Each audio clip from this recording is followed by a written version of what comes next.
San Francisco police received a message in 2013 purporting to be the Alcatraz breakout plotter. He made it clear that he was willing to come clean and expose everything, but only if he could get the medical care he needed, given his advanced age of 80 years. I find it strange that the American police only took an hour after the offer was made public to announce their acceptance, and that they were waiting for him. Their promise to give him top-notch treatment was unwavering, but the inmate never got in touch with them again. It was as if he were only playing with them or had passed away. Since the prisoner never gave any kind of response, the Alcatraz breakout can be considered the most daring and successful jailbreak ever.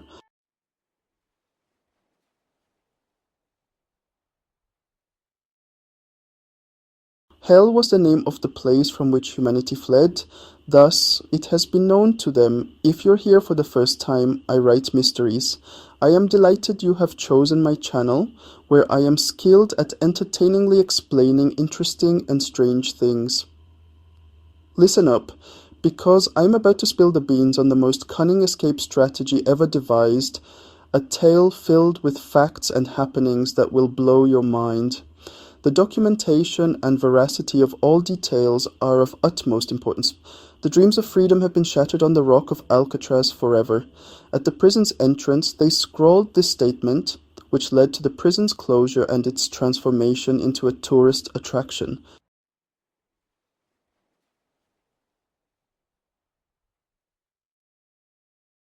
Forever in Alcatraz. Greetings, companions. You should not plan a future vacation to the island right in front of you. Established in 1934, this island is home to Alcatraz prison. Many believe this jail to be the most heavily guarded structure ever built by humans.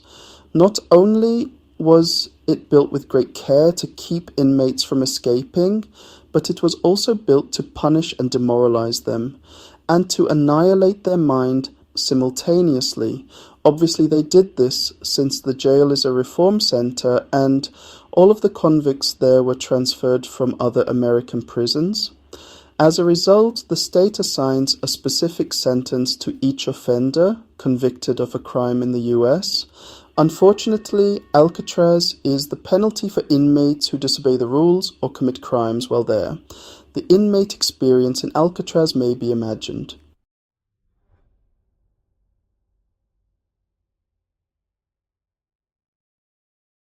A 22-hectare deserted island is the site of the jail to begin with. Just 2 miles separate San Francisco and the island. This island has very frigid weather and during the summer is encircled by icebergs. August is the coldest month for seawater, with temperatures as low as 12 degrees Celsius. Throughout the remainder of the year, the water stays below freezing. On top of that, swimming is not an option due to the extremely strong sea currents. Adding insult to injury, American officials spread the word that they had scattered hundreds of electric eels and sharks about the island in the event that anyone dared to attempt an escape, despite the sweltering water temperature. Obviously, this was all false, but the American authorities wanted the inmates to be so terrified that they wouldn't even consider fleeing.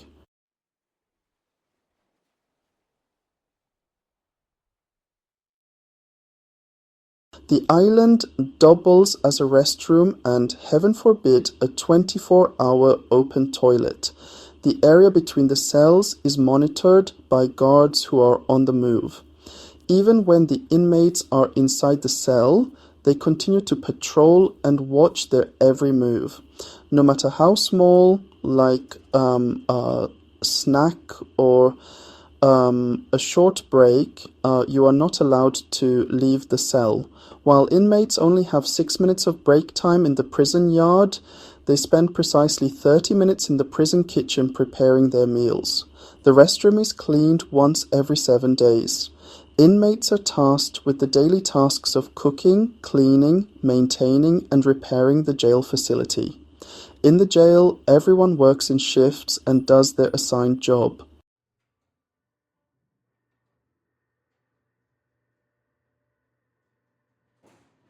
The prison's maintenance staff, meanwhile, worked in shifts, and each inmate was responsible for a certain duty. Only when he had work to do would they let him out of his cell. After he was through, he would be sent back to his cell, where he would sit still on his bed in order to evade punishment. Needless to say, Alcatraz wasn't only a punishment for the inmates. Any correctional official or guard with a tarnished name or rule-breaker tendencies would be sent there to do their time. For that reason, the most despicable American security personnel were stationed there. It got so terrible between the inmates and the guards that torture was considered acceptable. Everyone looked down on the institution as a hellhole because of the inmates' savage behavior.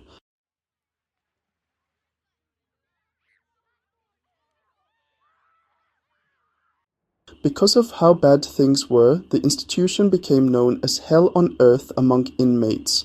Alcatraz Rock shatters your dreams of freedom. This famous saying was plastered all throughout the jail, making it seem like a small version of hell.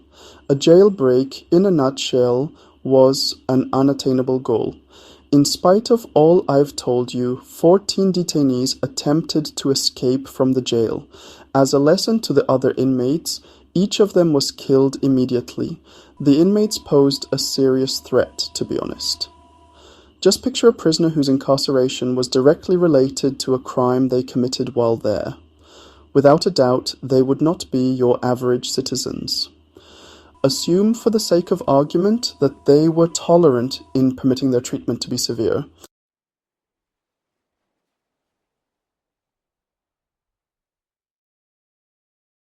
Despite my explanations of the jail circumstances and the inmates' escape attempts, I must tell you that their treatment was brutal. Going step by step is now necessary. Unfathomable occurrences and details fill the plot. The plot started in 1961 with Alan West, a prisoner, an average 31-year-old convict. He was transported to Alcatraz following an altercation with other inmates at his previous jail. Alcatraz is located in the San Francisco Central Jail. According to some accounts, he was sent to Alcatraz following an unsuccessful attempt at escaping from his previous jail. Anyway, the thought of escaping never left his thoughts from the time he set foot in the prison.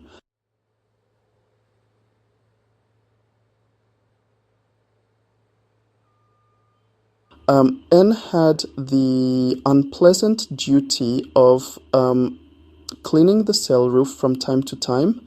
A cool wind blew in from above as he walked, crammed into the area above his jail cell, and scrubbed the roof. In the sky, he beheld a wide opening for air circulation.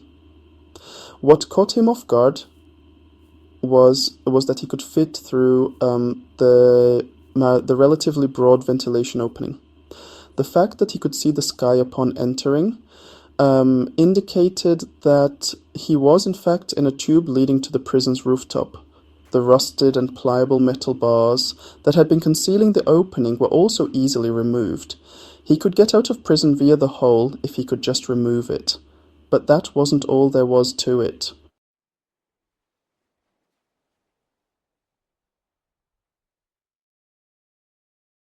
A team to assist him in developing and executing his strategy is essential, and that much is obvious. Here we meet Frank Morris, the 33-year-old second party in the scheme. After being apprehended during an attempt at emancipation, Frank was further transported to Alcatraz. The jail warden spoke to him after his capture and said, "I'm transferring you to Alcatraz, and I promise you'll forget the taste of freedom for the rest of your life." In any case, a single wall between Frank and Alan, who lived in the same neighborhood. After completing the cleaning job they had been given him, Alan immediately reported back to Frank what he had observed and declared, "This is our chance to escape." Truthfully, It was Alan who came up with the concept and found the ventilation shaft, but Frank was the true genius. He meticulously plotted the escape.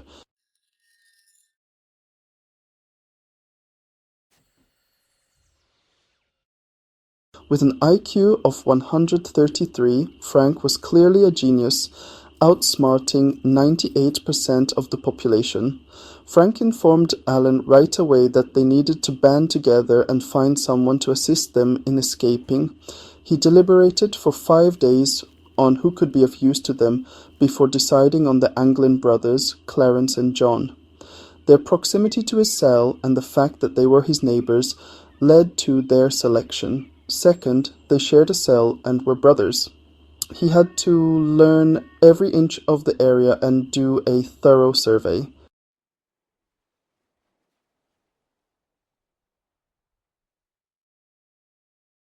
There they had to figure out how to get to the vent. Frank did an excellent job of combing the roof the first time it was his turn to do it. Surprisingly, there was a lengthy, about 1 meter wide hallway behind the cells that acted as a ventilation area between them and a conduit for the sewage pipes. Obviously, nobody had ever been down that hall before. If they could just get to the top of the cell, they'd be right at the ventilation hole, ready to escape. There was some good news though. Under each sink, in each cell, was a little window that was 30 centimeters wide and 20 centimeters high. The cell was linked to the corridor I indicated by this window.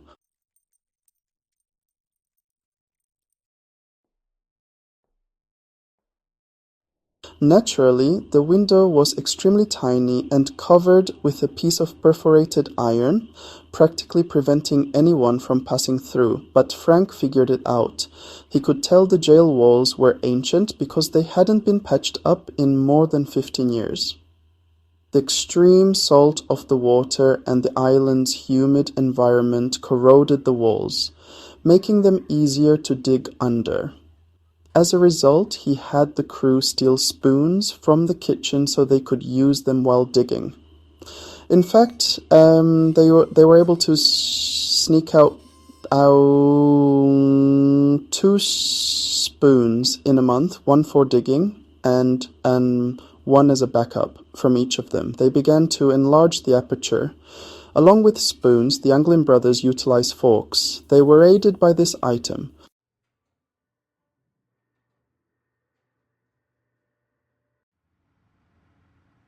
Closing the aperture more quickly.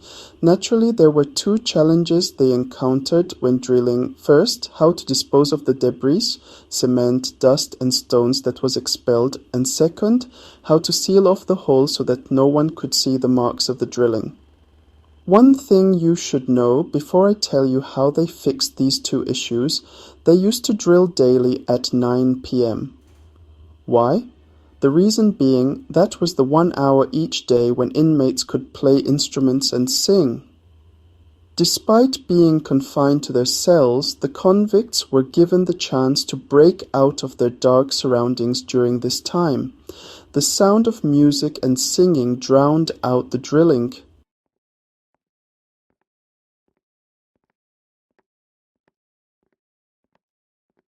While still in their cells, they intended to begin the digging procedure. Through the gaps in the passageway behind the cell's windows, they were able to release the dirt they were excavating. The quantity that was excavated daily was little because the procedure took over 6 months. Recall that they were using a spoon to dig and that they were subject to intense monitoring. They moved at a snail's pace, making just little headway each day. The second issue, which included concealing the pit and its excavation, was taken up by the brilliant brothers Frank and John Anglin.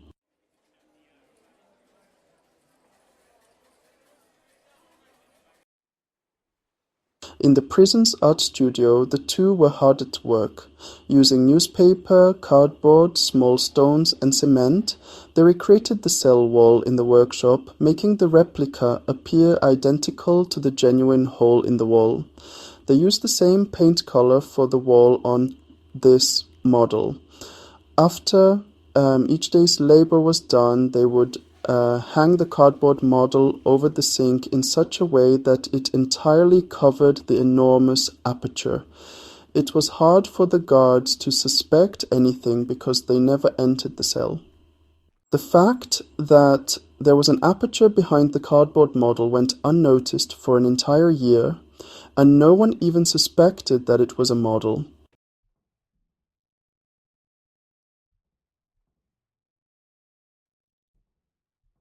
A human can fit through the model's opening. Approximately 6 months later, the excavation was complete. Once, after emerging from the holes, they reassembled in the passage that led behind the cells. They looked about and studied the area thoroughly as the three of them investigated. The task turned out to be rather simple. As they arrived at this location, getting to the ventilation hole became a breeze. They went back to their rooms to begin the second phase of the plan after finishing the tour.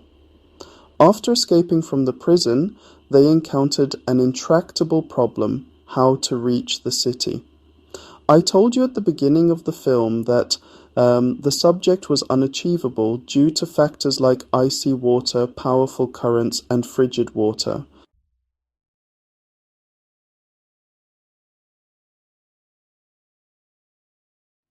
Cold water, powerful currents, and ice are all included in the video.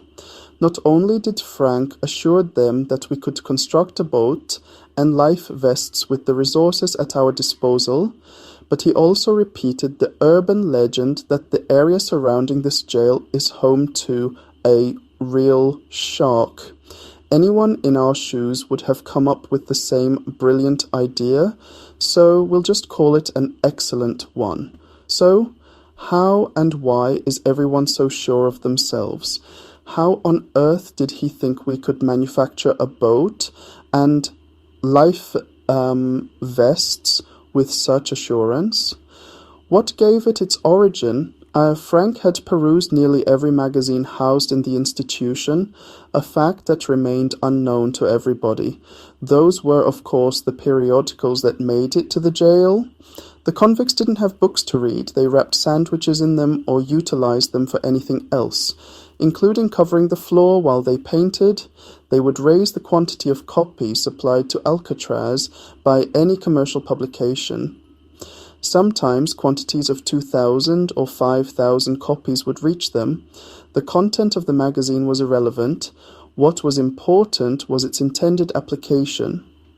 Frank had jobs in the prison's cafeteria and art studio upon his initial arrival, yet Frank perused these periodicals.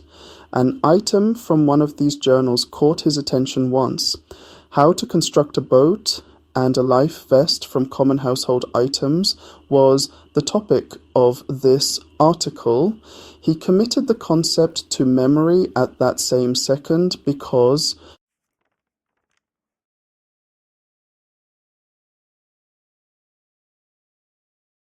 they mistook them for prisoner reading material and used them for anything from covering the floor during a painting lesson to encasing meal sandwiches. The quantity of magazines supplied to Alcatraz would be increased for every marketable publication. Sometimes quantities of 2,000 or 5,000 copies would reach them. The content of the magazine was irrelevant. What was important was their intended use of the magazine. Frank served in the kitchen and painted in the art studio during his initial arrival at the jail. However, Frank was a reader of such periodicals, and he once came across an article in one of them. How to construct a boat and a life vest from common household items was the topic of this article. He was so convinced that the concept will come in handy someday that he committed it to memory at that now.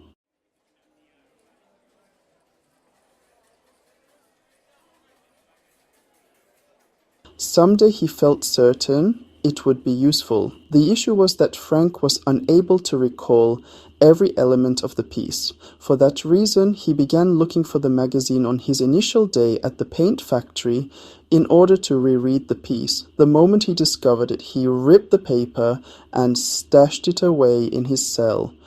Anglin brothers and mother were understandably elated to learn that Frank had stowed away the article and boat-building blueprints. They had never considered how to clandestinely construct a watercraft for 4 individuals before. They were well prepared in terms of knowledge and supplies, but how could they construct a covert boat for 4 people? Specifically, Frank begged the Anglin boys and their mother to put the plan on hold for the time being. He politely requested that they allow him some time to figure out a solution. They stood out and pulled off the plan thanks to their adaptability, patience, and most crucially, the fact that everyone took Frank's directions as orders. Frank, everyone thought, was the plan's sole hope for survival and success. It was clearly in everyone's best interest, as he had already promised, to put the idea on hold for a little. As Frank sat in his cell one day, he saw that the inmates across from him were cleaning the ceiling of the cell block. While cleaning, he saw that there was a great deal of filth and dust.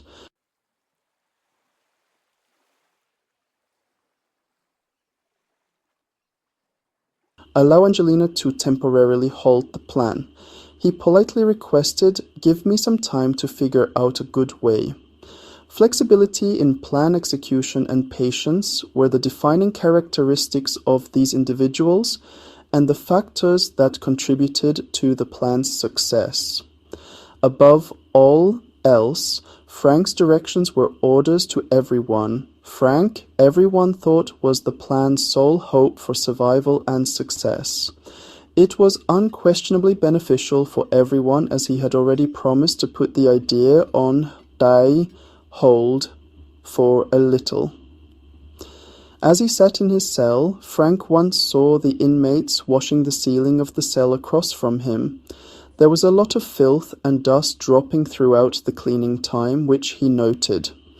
The inmates and guards were equally irritated by this. "I say we undertake an experiment," he reasoned. "Our strategy will be continued if it works." When it was time for the next cleaning, Frank had N sweep the cell's ceilings, including N's room, to remove any debris. Upon reaching the ventilation opening through which they would escape, he instructed him to dump all of the dirt. He immediately advised the guard to hide that area behind a blanket. If a prisoner or guard voiced an objection,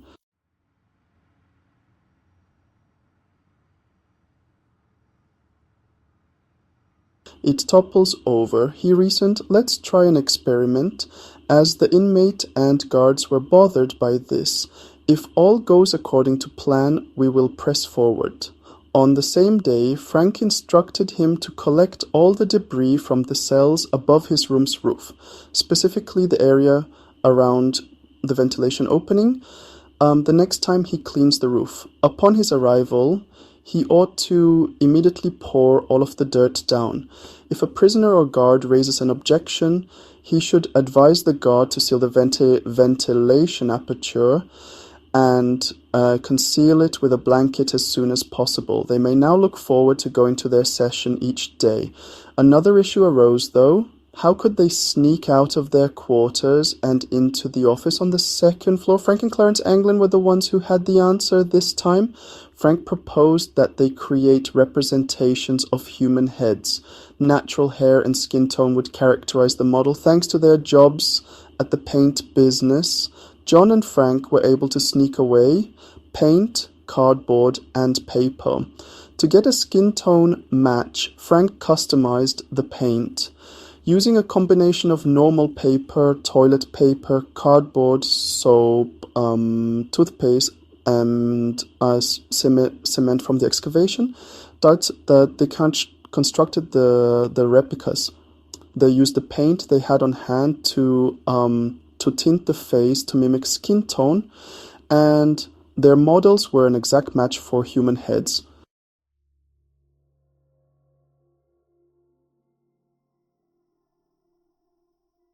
Their skin tone served as a colorant for the face. Finding a source for the hair on these mannequins was the last remaining obstacle. Being the prison barber, Clarence Anglin was able to think of a solution to this problem. Along with his brother John and Frank, Clarence would illicitly bring a substantial quantity of hair into their cell daily. The mannequins, of course, now had hair, so they could use them as stand-ins when they ventured out of the jail and into the workshop. Once the convicts' daily party got going and the music started, they would put their heads on their mattresses and sneak out the ventilation tube to the room's roof. Part 1 involved sawing through the iron bars that protected the ventilation shaft, and Part 2 involved crafting a rubber boat and life jackets. They needed to decide what materials to utilize for the boat and life vests.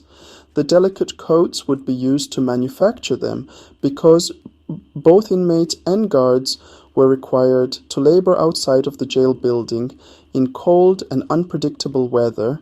There was an abundance of these jackets within the facility. Naturally, Frank had previously computed this. Even in the heat, he anticipated that nobody would wear these jackets. That is why, during the summer, when the coats are put away and nobody wants to wear them, the life jackets are made.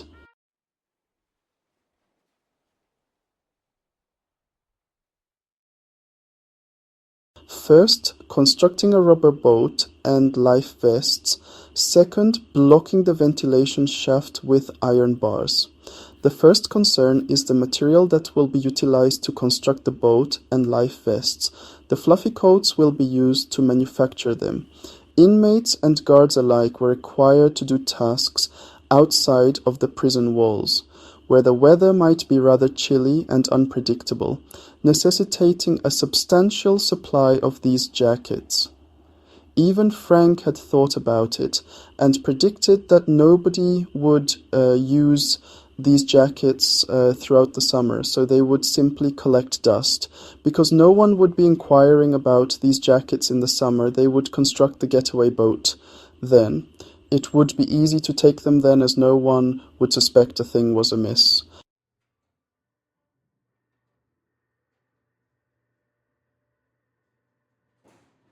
That it would be possible for us to take it without anybody detecting its absence.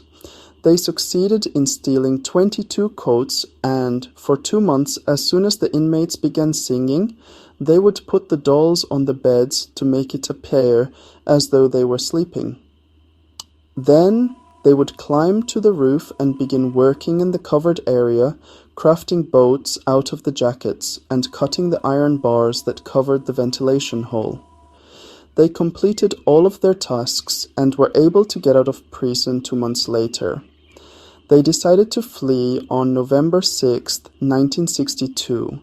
At precisely 10 o'clock in the evening, the long-awaited day arrived, and the prison lights were turned off, putting all of the inmates to sleep.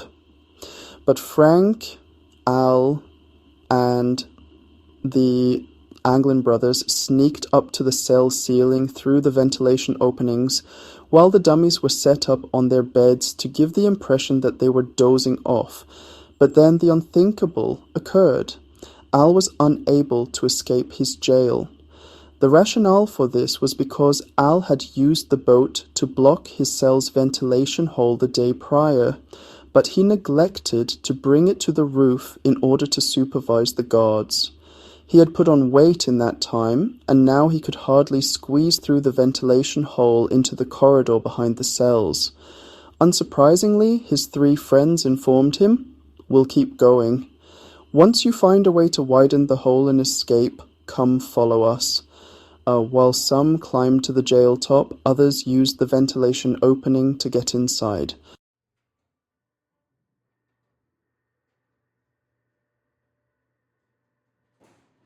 Ascending via the ventilation tunnels to the cell ceiling. They set the fake heads in their designated positions. But then the unthinkable occurred. Alcatraz was unable to escape his confinement. This was due to the fact that Alcatraz had sealed off the boat's air hole the day prior, preventing him from accompanying them to the observation deck to warn them of the guards. He put on weight in that time, and now he has trouble getting through the ventilation hole to the passage behind the cells. He was told by his 3 buddies, "We will continue, and once you manage to enlarge the opening and get out, follow us." The rest of the group scaled the cell roof and squeezed in via the aperture for air circulation.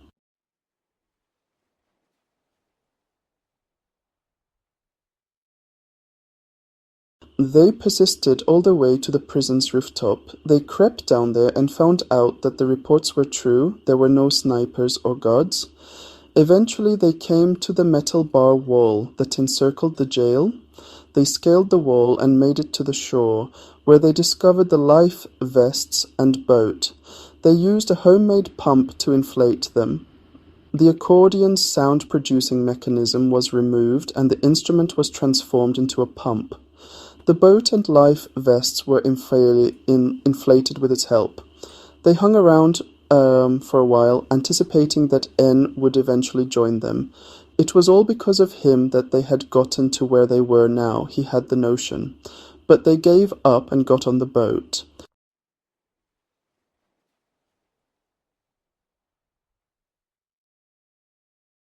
And they persisted in their quest for liberty. As per routine, the guards began their rounds between the cells the following day at 7:30 in the morning to ensure the inmates were safe. Upon reaching the cell of the Anglin brothers, the guard noted that they were still fast sleeping. Surprisingly, he was taken aback as he entered the baton and hit one of their skulls. The guard recoiled in terror and took a few steps back. They were taken aback when they discovered that neither of them was there when they unlocked the cell door and went inside. Naturally, the irony is that the models and tools they utilized for their escape are now on display at the prison museum, drawing visitors from across the globe. Frank, who was repulsed by the conditions in the cell, was found smoking while seated on the floor when they arrived. Frank was quite helpful and told them everything, since he had urged the guards to kill him so he could finally relax, because he had lost all faith in life. It was ironic because Frank had explained everything. He informed them that Frank was the only one who knew the whereabouts of the fugitives when they inquired as to his knowledge of their escape route. When we questioned him more, he insisted that nobody other should know about this but him. That way, if one of them were arrested, it wouldn't affect the others.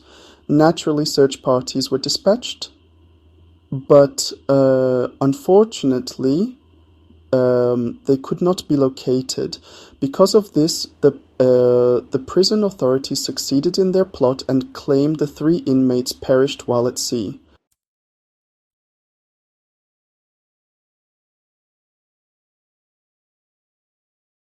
He smoked on the ground and despised the location. Because he had given up hope for a better life, Alcatraz was completely helpful and told them everything. He even urged the guards to kill him so he could finally relax. It was ironic because Frank had explained everything. So, where did the prisoners escape to? They inquired of Alcatraz, and he said, "The only person who knows their destination is Frank." In response to our question, he insisted that Frank and himself keep this information under wraps so that the other 2 wouldn't be implicated in the case. Naturally, search parties were dispatched, but unfortunately, they could not be located. That's why the jail officials said the 3 inmates drowned and perished at sea. They had a successful escape plot, but the water was too strong for them, and they didn't make it to land. The operation was successful, and the police found the life vests on the opposite side of the coast. Thus, this remark obviously wasn't genuine. Nevertheless, the purpose of this remark was to conceal the jail scandal. Naturally, for 20 years, American officials kept mum about the specifics of the escape operation and their methods of egress. They remained silent and withheld information on the inmates' escape plans. A film depicting the gang's escape was made after just 1 year of the event, in 1933 to be exact. Strangely, the majority of the movie's events were based on real occurrences, but the story was dramatized.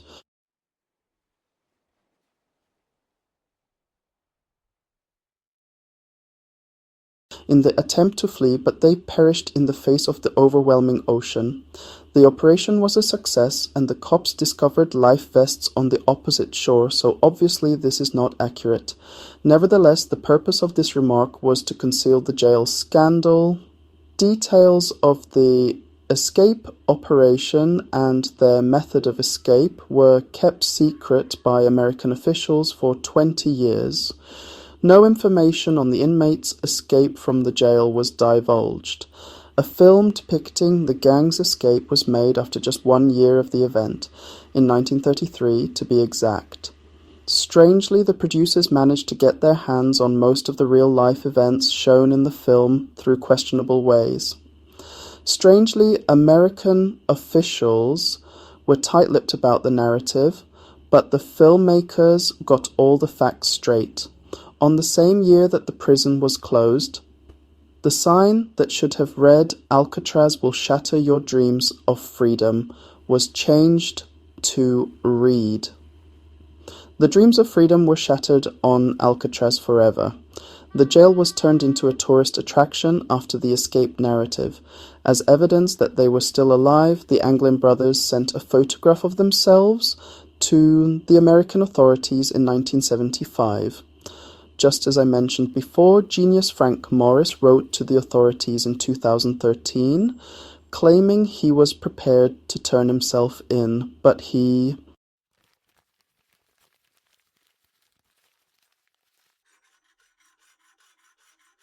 How they received it from an official source is a mystery, but they got it illegally. Even though the American authorities were unusually tight-lipped about the subject, the filmmakers had access to precise and thorough material. The jail was closed that year, and on the door, instead of "Your dreams of freedom are shattered on Alcatraz Rock," it read, "The dreams of freedom are shattered on Alcatraz Rock forever." The jail was turned into a tourist attraction after the escape narrative. To reassure American authorities that they were still alive in 1975, the Anglin brothers provided a photograph of themselves. As I said before, genius Frank Morris reportedly informed the authorities he was prepared to surrender in 2013, but he never got back in touch and vanished.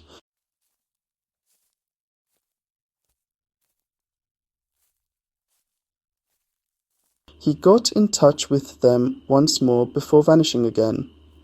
Through it all, Alcatraz was the only one who could find the way out, assist with the plot, and carry it out, but he was ultimately unable to do so.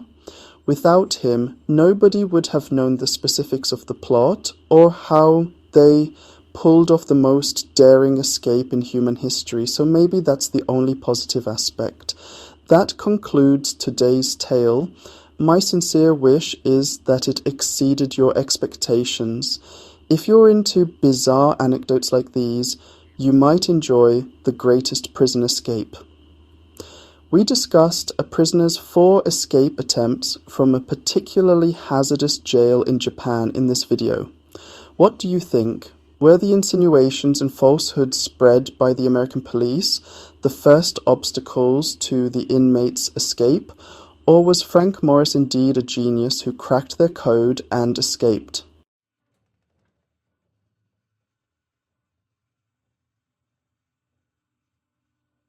They let Frank Morris go at the beginning, but was he really that smart to figure out how to get out of